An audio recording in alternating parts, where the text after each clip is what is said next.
Now, they say that you're supposed to reduce your temperature down to 140 when you're introducing the scents, or after introducing the scents, but that is totally up to you. Right now I'm going to add my 2 scent blocks. And I'll be back once they're done melting. So after you're through adding the dye and adding the color, damn it, this is the same thing.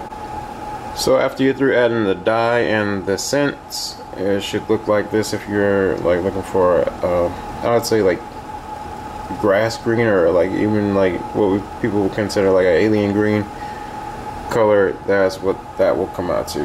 I know it looks rather dark now, but you got to think that it's going to solidify a little bit more pale than what it actually is.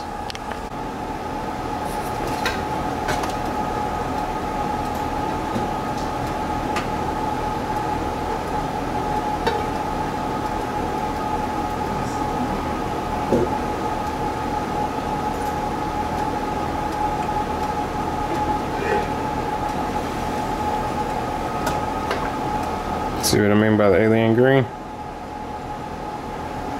And what you do is you tie a stick over the top of the cap, and you tie the wick around it so that it keeps the wick centered, because as of right now the wick is not centered. You see it? So you need a stick across the top to keep the wick centered, and then you should be all good.